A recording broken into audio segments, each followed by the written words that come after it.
you need to be aware of. The first thing you need to be aware of is that this exam has been identified as a hurdle assignment, which means that you need to pass that exam to pass the subject. It is a 2-hour exam and there are 2 parts. The part A is a series of short answers that will be required for very short questions, and 40-minute maximum should be set aside for that part A, which leaves you 1 hour and 20 minutes at least for the reflective essay that is to follow. We would strongly advise using a watch or clock to stay on track as you are sitting for this exam. Try to set aside 5 to 10 minutes at the end of the exam to review your answers, check on the spelling, add precisions if need be. And for part A, especially if you are stuck, you need to move on and return to a question that you found difficult a bit later. Let's start with the short answer questions section. There are 15 short answer questions that will be asked for that section, which means that if we are setting about 40 minutes for part A maximum, the average time per question or per answer that you will give will be 2.5 minutes. It goes quite fast. This is the reason why we encourage you to answer the questions you feel most confident about first.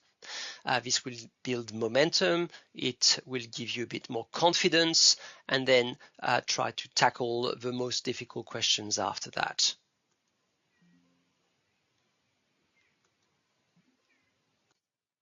For this reason, when you are revising for the short answer section, you will need to review all of these topics, be able to prepare definition of particular concept management concepts and theories, provide examples of applications in the real world. This should be quite helpful to think along those lines. Make sure you look at your Management Moodle site for sample questions and answers that have been posted there. When answering a short answer question, you need to read the question very carefully. What do you think needs to be provided for a strong answer? And you give your answer in the first sentence. There is no need for an introduction. You just give the answer, and then very often this is followed by an example to demonstrate your understanding of a concept or theory and their application to the professional settings. A little piece of information you might not be aware of. Very often, if a question is worth 2 marks, you will probably need to give 2 good points in your answer to get the full marks. Let's turn our attention to part B, the reflective essay. Look very carefully at the instructional words, what you really need to achieve in that short essay. Do not launch straight into writing. Try to draft a rough essay plan before you actually write your introduction, etc. Try to think about what are good points to include, good examples to provide, and keep referring to that essay plan as you write your paragraphs.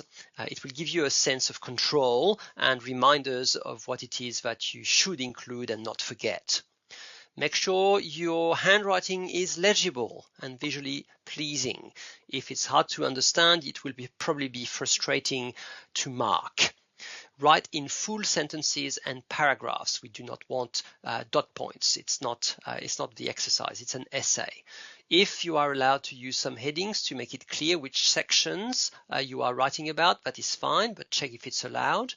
And avoid repeating yourself. Avoid being vague. Be always precise. Provide examples, again, to demonstrate your understanding of the concepts and theories that you've been working on for the whole year or the whole semester.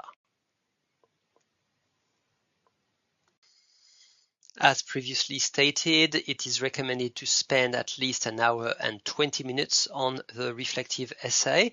the essay will have to follow the Gibbs reflective framework, which means that you need to familiarize yourself again with that type of reflection. Remember assignment 2.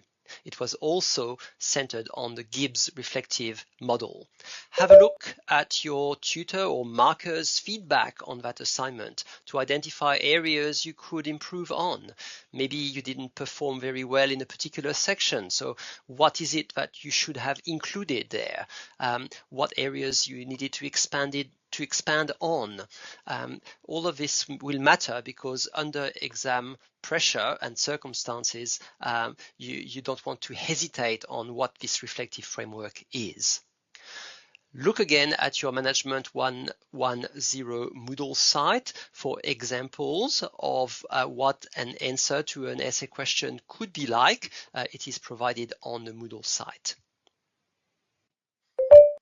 The reflective essay will be in relation to a particular scenario or case study, which you will have to read very carefully and annotate as you read it to make sure that you make reference to that very specific context.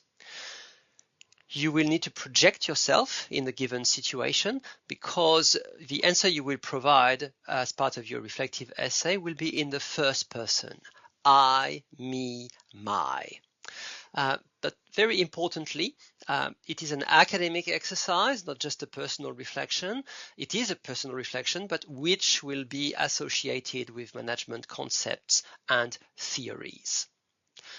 So you will be expected to make reference to academic sources, but you do not need, you're not going to be expected to reference it in proper academic Harvard referencing style with a reference list, but we will expect the name of important authors in the field wherever possible. This will help demonstrate your business knowledge. You will probably find it very reassuring that for Management 110 exam, you are allowed to bring one sheet of A4 paper handwritten with notes that you have made in relation to the subject into the exam. And this can be double-sided. So make good use of this opportunity. You need to think about what you feel would be the most productive prompts you would like to have with you on the day of the exam to ensure that you approach the exam from an academic perspective. So in relation to what we were talking about before and the soft references, we would call them, maybe you would like to include the name of particular authors linked to particular theories or concepts so that you can include that as part of your essay. Maybe you will want to include notes on the Gibbs reflective framework so that you don't forget to develop particular parts of that reflective model.